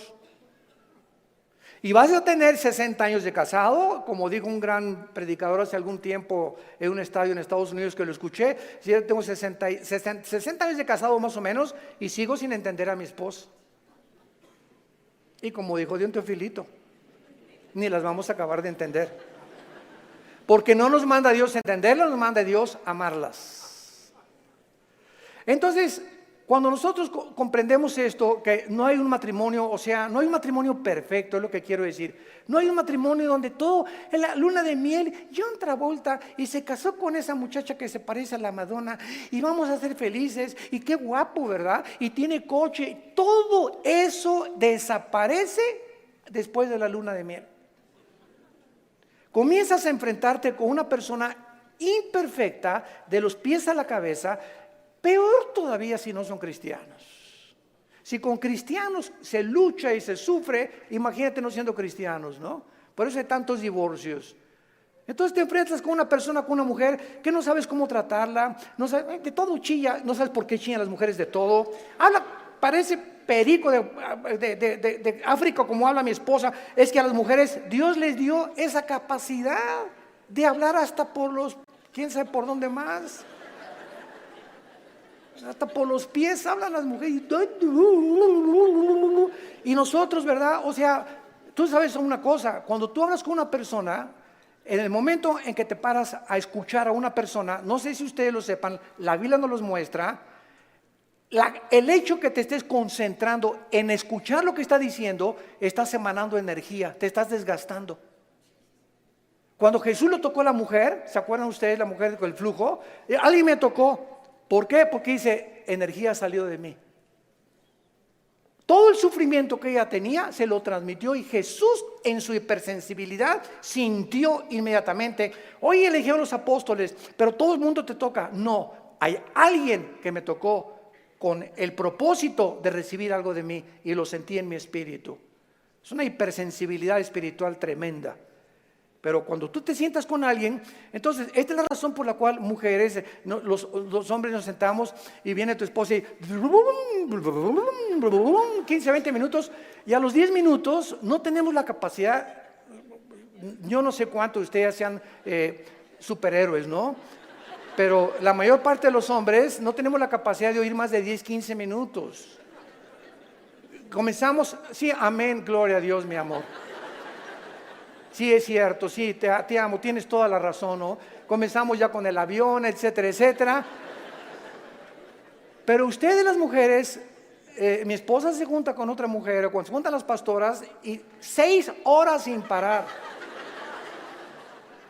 Yo llego a los restaurantes, me recoges a las 7, sí voy a las 7, y ahí está, digo, oye, mi amor, te dejé a las 2 de la tarde, y sigues en la mesa platicando con ellas, y se despiden, y están en la puerta del restaurante, bye, y en la noche llega y le siguen hablando por teléfono. Señor mío y Dios mío, Jesús, María y José y el burrito que los acompaña, así son. Dejémoslas, felicitémoslas, pero no las contradigamos, mucho menos, porque así las hizo Dios. Las mujeres tienen 7 días al mes que sus hormonas cambian drásticamente en la famosa menstruación. Y durante esos 7 días no te atrevas a decirle nada. No te atrevas a tocarla tampoco, ni sexualmente tampoco, porque está prohibido en la Biblia. Son tiempos en el que vuela la mosca y se ponen a llorar, hipersensibles. Es una semana en la que hay que yo te llevo el desayuno a tu cama, mi amor, yo le voy a lavar los trastes, yo te lavo la ropa del bebé o lo que sea, ¿verdad? Y comienza el hombre a entender la naturaleza femenina, que no estamos para que ellas nos sirvan, no son nuestras esclavas ni nuestras sirvientas. Y cuando comenzamos a darles lo que ellas necesitan, porque las comenzamos a comprender, es cuando vienen las bendiciones de Dios. Es cuando vienen las bendiciones de Dios. ¿Por qué estamos haciendo así? Y no somos mandilones, eso no es ser mandilón. Lo hacemos porque Dios nos dice: ama a tu mujer como yo te amé desde la cruz, con un amor sacrificial. Y cuando yo veo sacrificarte por tu esposa, te voy a bendecir como no te imaginas. Porque el mal que le hagas a tu esposa se te regresa. Es como un boomerang, se te regresa, dice en Efesios capítulo 5. Nadie aborreció su propia carne, sino que la cuida y la sustenta como Cristo a la iglesia. El daño, las groserías, los gritos, el adulterio mental que traes contra tu mujer, se te regresa y detiene las bendiciones de Dios. Y vas a comenzarte a encontrar desesperado, ya no te puedes gozar en las pruebas, ni en las tribulaciones, ya no tienes paz, ¿verdad? ¿Por qué? Porque necesitas otra vez venir a la cruz y pedirle perdón a Dios por la forma como has tratado a tu compañera, a tu amante, a tu esposa, a la madre de nuestros hijos. Ahí viene. ¿Por qué lo hacemos? Por la fe. Y sin esta fe es imposible que yo agrade a Dios.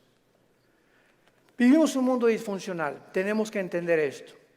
Y todas estas circunstancias nos hacen volvernos a la pregunta, que es la que vamos a desarrollar en esta serie: ¿por qué Dios no detiene la maldad? Muy buena pregunta, muy válida filosóficamente. ¿Por qué Dios no detiene tanta destrucción y tantos sufrimientos? Es la pregunta que permanece en las mentes de la mayor parte del ateísmo, y muchas veces no solamente los ateos, sino también de los mismos cristianos. La única diferencia, escuchen esto, señores ateos que nos escuchan, en cualquier programa que haya en el mundo de televisión o de radio o en cualquier foro, nunca a un ateo ni a un agnóstico le van a hacer estas preguntas, nos las van a hacer a nosotros. Porque los ateos no tienen respuestas. Y como no tienen respuestas, por eso se enojan contra Dios, y por eso se amargan, y por eso dicen que son ateos. Entonces, si el mundo va a cuestionar a algún ser humano para que le responda, no va a ir con los ateos, van a ir con nosotros. A ver, ¿tú qué te dices, cristianito? Dime esto y esto y esto. Hace mucho les conté un incidente que lo he repetido así. Una vez estaba platicando sobre el ateísmo en el Hotel María Isabel, salimos del desayuno hace algunos años y me aborda una persona en el elevador, pero así, ¿verdad? Usted es el señor Antonio, así, mucho gusto, ¿cómo está? Ya entramos al elevador juntos. Usted dice que Dios es todopoderoso, ¿verdad? Pero con esa actitud, ¿verdad? Usted dice que es todopoderoso, ¿verdad? Sí, efectivamente, Dios es todopoderoso. Y si es todopoderoso, ¿por qué no acaba con el diablo si él tiene poder? Y le contesté: porque comenzaría con usted.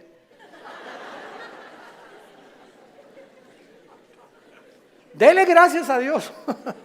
Le cambió completamente su perspectiva, ¿no? O por lo menos ya le di tarea para ir reflexionando ella a su casa, de que hay respuestas y que si realmente Jesús hubiera venido ahorita acabara con la maldad, acabaría con todos, porque perverso y engañoso es el corazón de todos los seres humanos. Entonces démosle gracias a Dios que no lo ha hecho y que en su paciencia, dice en 2 de Pedro capítulo 3, está esperando para que todos o la mayor parte de los seres humanos se arrepientan antes de que juzgue severamente este mundo. Muy bien, entonces por causa de no tener estas respuestas que demandan sus mentes finitas, cuando una persona astrofísico o ateo demandan respuestas, no se ponen en la posición honesta de decir, bueno, ok, yo ando buscando por qué el sufrimiento y la maldad, pero me voy a poner en una posición honesta. Yo soy un ser humano, amén, lo soy. Si soy un ser humano y si existe Dios, es lógico, vamos a decir una línea lógica elemental, es lógico que sea un ser sobrenatural y sería imposible poder comprender los pensamientos, así como un niño no comprende los pensamientos de su padre, ni de un filósofo. Aunque es el mismo cerebro, no está desarrollado el niño de 6 años como el de uno de 25 años de edad. Entonces, siguiendo esta línea de lógica, si existe un Dios, tiene que ser mucho, mucho más grande. Entonces, yo estoy ante un universo lleno de misterios, estamos llenos de misterios. Si hay extraterrestres, si no hay extraterrestres, si existen los hoyos negros, si no los hoyos negros, si es el otro, cómo comenzó el universo, de dónde venimos, bla, bla, bla. Estamos llenos de misterios. Entonces, estos misterios no voy nunca a comprenderlos con la mente de caracol que tengo, porque si existe Dios, es un ser hiperdimensional. ¿Qué necesito? Buscar dónde lo puedo encontrar. Si existe un Dios, ¿dónde lo puedo encontrar? Entonces hay mucha gente honesta intelectualmente que se envuelve en religiones. Entonces, por eso Sigmund Freud, el padre del psicoanálisis freudiano, dijo es que el ser humano busca a Dios porque tiene miedo a la oscuridad y a lo desconocido. Y entonces este temor inconsciente, escribió Freud, es lo que impulsa a muchos seres humanos a buscar a un Dios. Se equivocó completamente, porque aun cuando fuera así y me está guiando el temor a lo desconocido, dice la Biblia, me encontrarás porque me buscarás con todo tu corazón. Yo les confieso en mi caso particular, a los 25 años de edad me encontraba yo en un momento existencial en mi vida, que estaba yo en el lodo, así estaba yo en el suelo completamente. Anduve buscando en tantas religiones y por acá y por allá, también experimenté con algunas drogas, era borracho, parrandero, jugador, mujeriego, me decían el aventurero de Tlalnepantla, aunque no vivía en Tlalnepantla. Y a través de esta crisis existencial, mi hermano ya se había convertido, mi hermano Alejandro, y caí de rodillas un día porque los amenacé. Llegaba mi hermano con los cristianos, Armando, arrepiéntete, mira, ustedes están locos. Y llegaban ahí, ¿verdad? Y hasta comenzaron a pelar, en ese tiempo se comenzaron a peinar como Jesús, así, y se ponían hasta unas túnicas blancas y me parecían locos, freaks, como le decimos en inglés, ¿no? Y dije, no, están más locos que nada, es la nueva onda, ¿verdad? Y peace and love y todo así, amorosos y todo, no me convencían. Hasta que llegó esta crisis existencial en mi vida, en la que ya no tuve más que hacer, intenté quitarme la vida 2 veces, ya no quería vivir, dije, no hay propósito, significado en mi vida. Y en esa crisis caí a las 4 o 5 de la mañana, recordando las palabras que siempre mi hermano, antes de irse a la casa, oraban por mí. Y esas oraciones que hacían por mí en la casa me llegaron a tocar las fibras más sin que yo lo supiera, movieron mi espíritu. Y me levantó el Señor, creo, a las 3, 4 de la mañana y caí de rodillas. Le dije, Dios, si tú existes, te necesito. No sé quién eres, pero yo te necesito si tú existes. Y si es verdad que es tu Hijo, al quien tú escogiste y en quien el cual tenías tu complacencia y lo mandaste para que lo oyéramos a Jesús, no dijiste que oyéramos a Buda, ni a Mahatma Gandhi, ni a Mahoma. tú dijiste a Él oíd. Si es Jesús, yo lo necesito en mi vida. Le hablé a mi hermano a las 4 de la mañana, pasó por mí a las 5 de la mañana, me llevó a la casa de un misionero bautista con un corazón impresionante por el amor de las almas, y ahí estuve yo en un mes de febrero, marzo, ¿verdad?, de 1974, caí de rodillas junto al piano, que era un músico misionero, y le grité a Dios. Me comenzó con la Biblia: por cuanto todos han pecado y son apartados de la gloria de Dios, la paga del pecado es la muerte, Juan 3:16, Dios te ama, etcétera, etcétera. Y comencé a llorar y a llorar y a llorar y a llorar durante 40 minutos llorando. Y yo no sabía ni por qué lloraba, pero estaba llorando. Sentía que eran capas que se me quitaban así encima. Y ahí quedé tirado todavía como media hora. Ya me dijo el misionero, dijo: vamos a dejar a tu hermano aquí solo en mi estudio. Ya salí yo y sentí como que me habían quitado, ¿verdad?, todas las frustraciones y desilusiones y traiciones que traía, y mentiras de todo lo que, programas virulentos que el mundo me puso. Y fue la forma en la que Jesús me dijo: ¿verdad? Tú eres a quien tú estás persiguiendo. Y de ahí en entonces, ¿verdad?, mi vida fue cambiada radicalmente. Yo supe que había llegado al final de mi vida, y que si Él era Jesús, yo tenía que dedicar mi vida a Él. No había ninguna aventura más grande en la cual un hombre pueda aventurarse a vivir más que conocer a Dios. No hay una aventura más grande. Conocerle es el más grandioso afecto de nuestros sentidos, y amarle el más grande de nuestros propósitos. A los 3 años de que comencé a trabajar yo en la hotelería, era gerente del hotel, el que acabamos de ir ahorita en la reunión de los pastores en Acapulco, enfrente de la Diana. Estuve de gerente como 1 año, gerente en el Hotel Camino Real de Polanco, etcétera, etcétera. Y le dije a Dios: me voy de misionero. Yo creí que Dios me había llamado para otra cosa. Me fui de misionero y me fui a la sierra de Oaxaca, entre la costa chica y la costa grande, entre Oaxaca y Guerrero. 3 años durmiendo en pisos de adobe. Mi cojín era un ladrillo envuelto en periódicos, y me tapaba en la noche con periódicos, con los indígenas. Yo creí que me había llamado Dios para ser misionero, porque los misioneros que conocí en Acapulco me mandaron para que yo fuera, y lo único que me daban era un cheque de $100 al mes. Comíamos lo que pescábamos, las almendras que arrancábamos y los mangos que quitábamos de los árboles durante 3 años de mi vida. Y ahí conocí la máxima de las pobrezas. Más pobre no puede ser. Yo dormido en camas de piedra, hermano, te gané. En covachas, estas eran chozas de adobe. Y además había un pueblo ahí que se llamaba El Ciruelo, cerca de Tejucunicuilapa, en la Costa Chica, que era de leprosos. Y me acuerdo que un día me dijeron: es que ¿por qué están tapados así? Es que son leprosos. Y yo creí a las 2 de la mañana que Dios me había llamado a morir con lepra. Y le dije a las 2 de la mañana: sé Dios, si ese es mi destino, Señor, aquí estoy. Yo no sabía ni qué contagios era la lepra, ni conocía mucho de la lepra, pero yo creí que Dios me había llamado para morir como un leproso. Y ya, ¿verdad?, pasaron los 3 años, regresé a Acapulco, comencé a predicar, a fundar movimientos de estudios bíblicos en las casas. En 1979 la organización del famoso evangelista, que vamos a orar por él, Luis Palau, se está muriendo de cáncer, por cierto.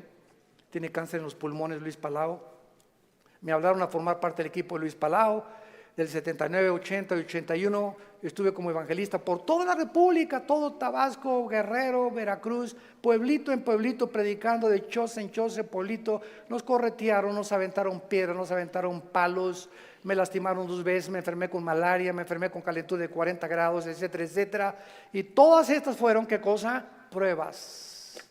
Dios estaba forjando carácter en mi vida, que era muy importante para lo que más tarde me tenía que enseñar. Y el secreto, quiero decirles a ustedes, el más grande secreto de la vida es no amargarte. Es el más grande secreto de la vida cristiana. Un cristiano amargado no entra a la tierra de Canaán. No pasas Canaán. Dice en Hebreos 12 que bloquea la gracia de Dios la amargura. No importa lo que nos hayan hecho, lo que nos digan, Me acuerdo en los 80s cómo nos calumniaron, me dijeron que me había casado 4 veces, que tenía hijos hasta en Iztapalapa, 15. Bueno, es increíble, y todavía me dicen que de vez en cuando han oído esos rumores, ¿no? Ya le gané a Salomón. Puras mentiras. Pero el diablo es encargado de verdad de buscar la forma de desprestigiarte, de impedir. Pero ¿sabes una cosa? Que nuestro destino no depende de lo que la gente piensa, nuestro destino depende de Dios. Y nadie puede arrebatarte ese destino que Dios te ha dado. Nadie, absolutamente nadie. Y para terminar, sí existen respuestas, y mientras todo se aclara, y mientras nuestra poca y chica y limitadamente intelectual comprende, y ahorita comenzamos ya con el Espíritu Santo a entender muchas cosas más que sin el Espíritu Santo imposible poder comprenderlas, Dios nos deja 2 consuelos. El primero, la resurrección de nuestra vida. Vamos a volver a vivir. Hijo, ten calma. No importa lo que estás pasando, cuando tú mueras y resucites, vas a tener el cuerpo que anhelabas tener. Si eras chaparrito y pelón, vas a ver el cuerpo que te voy a dar. Si te decían la tintorera de Tlanepantla, vas a ver la belleza que te voy a dar. Y lo que hemos sufrido, las enfermedades, todo lo que pasemos aquí, no nos imaginamos. Y la esperanza de que vamos a tener un cuerpo fue que Jesús se levantó de los muertos. Él es la esperanza y la gloria de nosotros. Vamos a volver a vivir. Y todo lo que hayamos sufrido y lo que hayamos afligido, y si acabaste en silla de ruedas o no silla de ruedas, o con cáncer o no cáncer, o lo que hayas pasado, no va a ser comparable con las glorias que en nosotros se van a manifestar.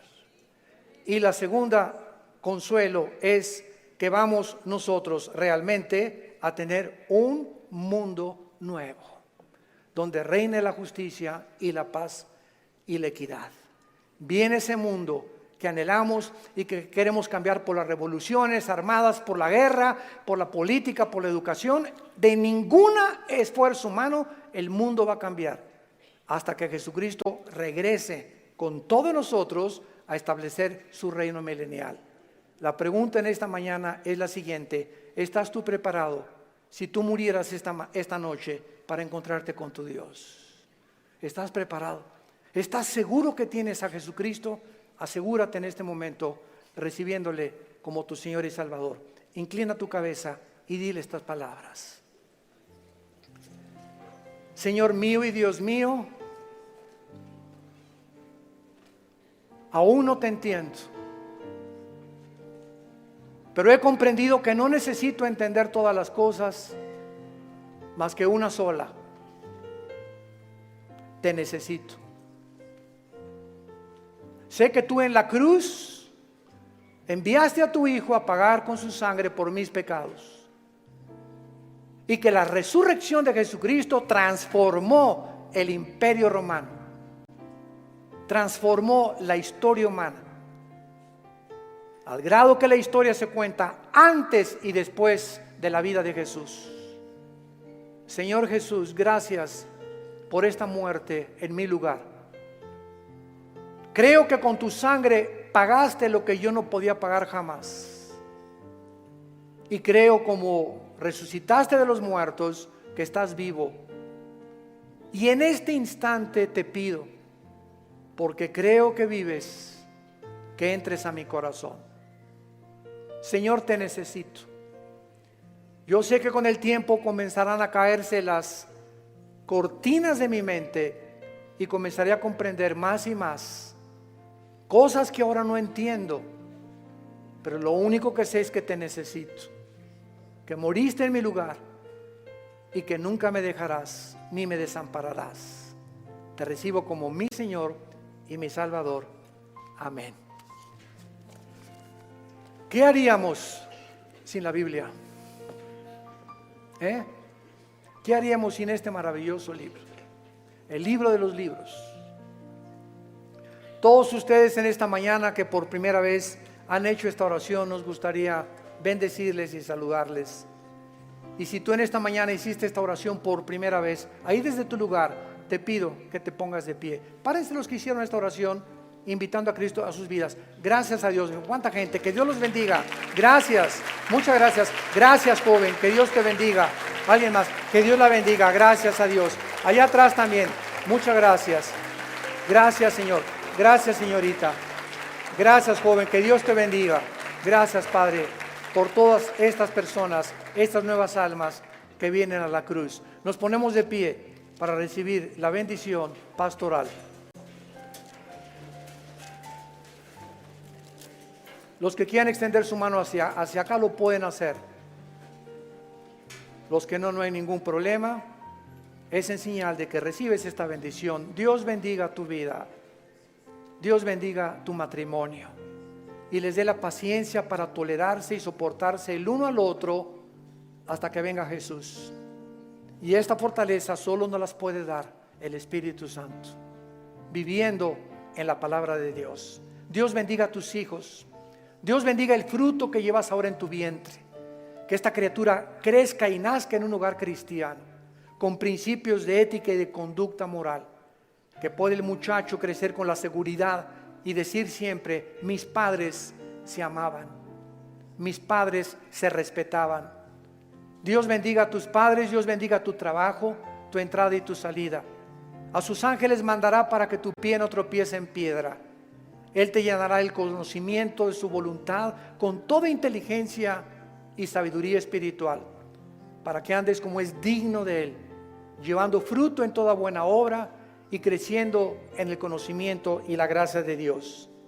Nosotros ya no estamos en tinieblas, estamos bajo la luz, para que seamos luz en medio de una generación que se está degradando y perdiendo rápidamente por la corrupción que hay en el mundo. Que esa paz que sobrepasa el entendimiento, guarden ahora tus pensamientos y tu corazón. En el nombre de Jesús les bendecimos. Amén. Que tengan paz.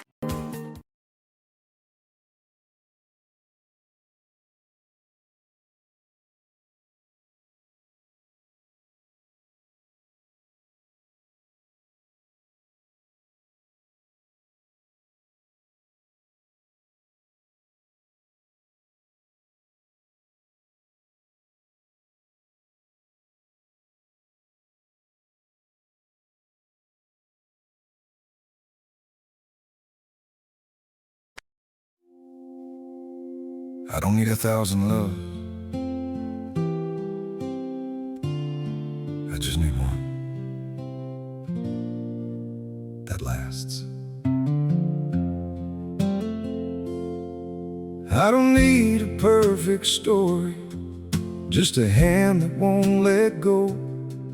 Through the quiet, through the storms, through the highs and through the lows. I don't care how fast we're going, we can take it day by day. As long as when I turn around, you're still here to stay. I just wanna love you longer, long enough to see us old, walking down the same road slowly, never letting go, hand in hand through every moment, through whatever life may do. I don't need the whole wide world if I'm walking it with you. We don't have to chase forever, we don't need to run so far. If forever means together, then we've already won. I just wanna love you longer, long enough to see us old, walking down the same road slowly, never letting go, hand in hand through every moment, through whatever life may do. I don't need the whole wide world if I'm walking it with you. People lose what they don't cherish over things they never say. I don't wanna be that I just wanna stay. I just wanna love you always, till the road just fades from view. Every step, every heartbeat leads me back to you.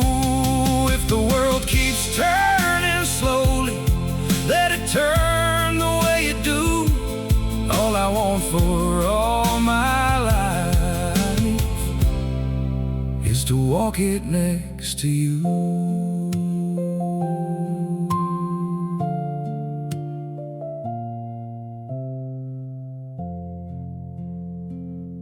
I don't need 1,000 loves, I just need one that lasts.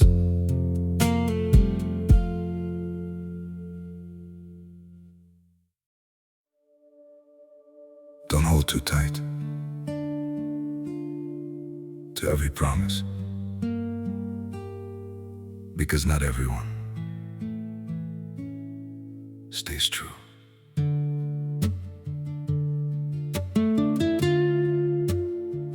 You believed in every sweet word, like they'd never drift away. Built your trust on fragile echoes that were never meant to stay. Some people speak like forever, paint tomorrow in their eyes. But not every vow is honest, and not every promise survives. Don't give your heart to every promise, not every word comes true. Some will say they'll stay forever, then disappear from you. Don't build your world on empty sentences or dreams they never knew, 'cause not everyone who swears they love you will prove it too. Time will show what words are worth now. Actions speak where voices end, and the ones who truly mean it won't just leave when seasons bend. Don't give your heart to every promise, not every word comes true. Some will say they'll stay forever, then disappear from you. Don't build your world on empty sentences or dreams they never knew, 'cause not everyone who swears they love you will prove it too. So be careful with your faith now, guard your soul, but still believe. Real love won't just make you promises, it'll give you what you need. Don't give your heart to every promise, not every word comes true. Some will say they'll stay forever, then disappear from you. Don't build your world on empty sentences or dreams they never knew, 'cause not everyone who swears they love you will prove it too.